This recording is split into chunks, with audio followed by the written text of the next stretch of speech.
ton of Democrats holding on to incredibly contested seats that they had very good chances of losing. And even beyond that, you had some Democrats having strong showings in some races they weren't even slotted to be close in, with easily one of the most notable being Colorado's 3rd district, which is currently held by insane Trumper Lauren Boebert. This race wasn't at all slated to be close, but with 90% of the votes counted as of recording, she's actually losing to the Democratic candidate. But her night started out like this and ended like this, just praying to be able to pull this thing out. And she's by no means alone there. There are a ton of House races that are on a razor's edge right now. It could go either way, and we're waiting for the votes to fully get counted. Also, beyond the national races, there were a ton of really important statewide contests in this year's midterms. I mean, there was a whopping 36 gubernatorial races taking place. And like the House, Republicans were expected to have solid ground here to take some of those spots. But according to 538, as of this morning, only 2 governorships have flipped, and both by Democrats. And a key significant thing here is that Republicans, but especially Trump-backed Republicans, didn't gain more traction. Right, while results in some key races are still trickling in, Democrats have officially beat prominent Trump-backed candidates in multiple battlegrounds where the election was challenged, including Michigan, Wisconsin, and Pennsylvania. With the election-denying Trumper in that last race, Doug Mastriano, getting especially whooped. That wasn't a beatdown, that was an ass-whooping, Doug. But on the other side, because there wasn't just one story here, we also saw plenty of Republican governors clocking very solid wins, including Kemp in Georgia, Abbott in Texas, and DeSantis in Florida. And a very key thing here, I don't know if anyone won yesterday more than DeSantis. While it was already kind of leaning that way, Florida is no longer a toss-up state. It is a solid GOP state, with DeSantis calling this a win for the ages and saying we have redrawn the political map, which I would say actually very true, and not just in the way he gerrymandered Florida. On a statewide level, he has moved the needle, which is also part of the reason you have so many more people today saying, is he the future of the Republican Party? Right, there's already been so much talk of him being Trump without the baggage. And while DeSantis hasn't really spoke on any of that, it appears that it's definitely getting under Donald Trump's skin. The other day, Trump calling DeSantis DeSanctimonious. There have been reports that sources were saying Donald Trump has been livid about DeSantis. But also, I don't think Trump's really making a secret of it. There was a report yesterday where Trump said of DeSantis, if he runs, he runs. If he did run, I will tell you things about him that won't be very flattering. I know more about him than anybody other than perhaps his wife, who is really running his campaign. And this could be in part due to Donald Trump worried that people were going to blame him for what happened. And actually, regarding if he should get credit or blame, before the results came in, he actually said this during an interview. Tonight, win or lose, the results for Republicans, how much of that will be because of Donald Trump? Well, I think if they win, I should get all the credit. And if they lose, I should not be blamed at all, okay? But it'll probably be just the opposite. And so the question now is, with Trump getting increasingly and transparently aggressive towards DeSantis, does this make Republicans go, hey, oh, he really is more about person than party? Is he holding us back and DeSantis could actually take us further? Though I still stand by the idea that I would be shocked if DeSantis decided to take on Trump. Like, obviously, there are a number of his supporters that want him to run for president. Even as he was announcing victory, you had his supporters chanting 2 more years.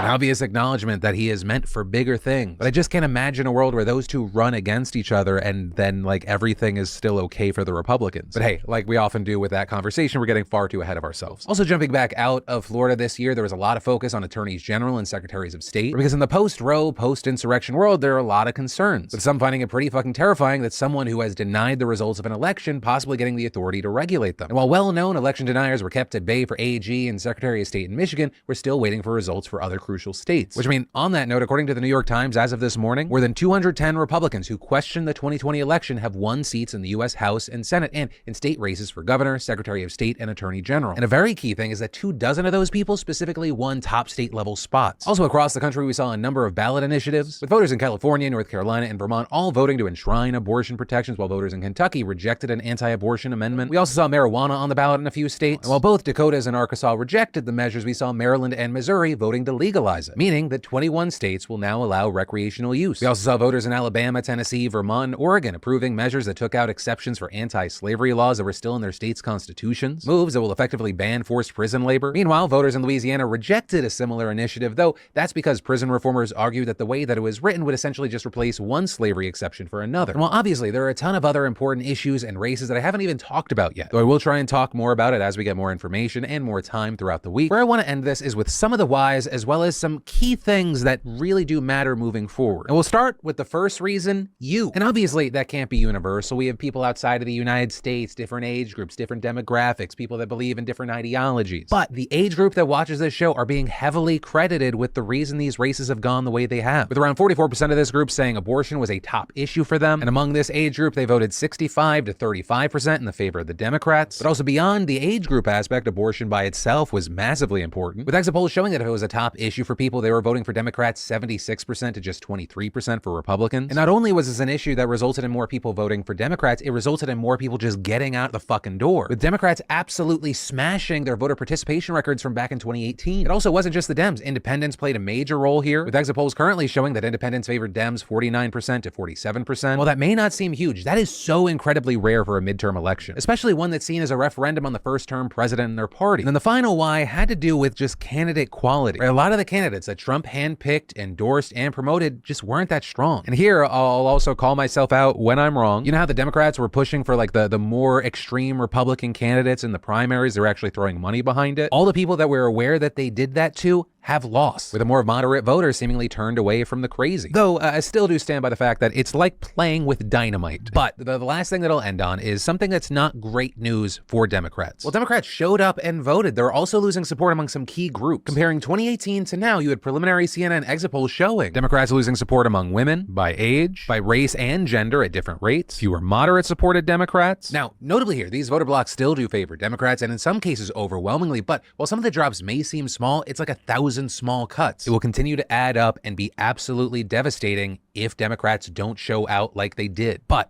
all of that said, hopefully I made this clusterfuck consumable. There's still more we'll talk about. We'll get to that later on. But where I'll leave you for now is with any and all aspects of this. What are your thoughts and feelings about what happened last night and what we're going to see moving forward, especially in these select few races left? And then I want to take a second to tell you how I've improved my sleep this year with today's sponsor, Beam. You know, I started adding Dreams Beam powder to my nightly routine back in March, and I've had noticeable impacts on my quality of sleep and energy levels. Where I find myself winding down faster, sleeping better, and waking up actually feeling refreshed. And part of the reason it's so easy is it kind of feels like a treat. Beam's white chocolate peppermint dream powder is backed with just 15 calories and no added sugar. It's the perfect holiday treat before bedtime. And it's 5 natural sleep promoting ingredients such as nano CBD, reishi mushroom extract, magnesium, L-theanine, and melatonin are third-party lab tested, contain no THC, and are trusted by top athletes. Plus, Beam's Dream Powder is now clinically shown to help you sleep better. So if you're someone who struggles with sleep, you should give it a try. Also, I will warn you, do not wait. The white chocolate peppermint flavor sold out faster than expected last year. And right now you can get 50% off your first order plus 20% off all following orders. This is the best deal they've ever done, so you should jump on it now. Just head to shopbeam.com/DeFranco to get 50% off your first month subscription and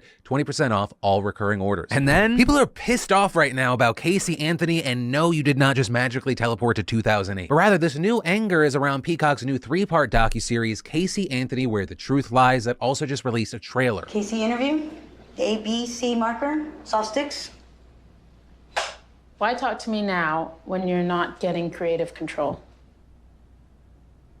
Also, a key thing here to refresh you on exactly who Casey Anthony is. Her story begins back in 2008 when she revealed to her mother that her 2-year-old daughter, Kaylee, had been missing for a month. The police that investigate suspicions quickly turn toward Casey as she repeatedly lies to the cops, with a lot of the evidence making her look super guilty. At this time, you had people saying she was strikingly calm and seemingly even happy during this period. And that's in addition to people saying, why did she wait so long to say anything about Kaylee's disappearance? We also see a nationwide campaign to search for this child kicking off, but eventually her remains are found in a wooded area close to the Anthony home with duct tape on her face. Casey then goes on trial for capital murder. She claims that her daughter accidentally drowned in the pool, and it becomes this absolute spectacle, like on the scale of the O.J. Simpson case. But in 2011, thanks largely to a remarkably talented legal defense, the jury acquits her and she goes free, shocking everyone. And so now, 11 years later, Casey's given her first on-camera interview since the trial, and Peacock's releasing it on November 29th, with the director Alexandra Dean saying since the acquittal, public opinion of Casey Anthony has largely been shaped by the media convinced of her guilt, and adding that the series will show what she called a startling psychological portrait of Casey and a complete narrative of what she says happened to her daughter weighed against multiple sources of potential evidence, and saying, I believe the result will surprise many and cause the American public to look at this story in a new light. With Dean also claiming that Casey had no editorial control, but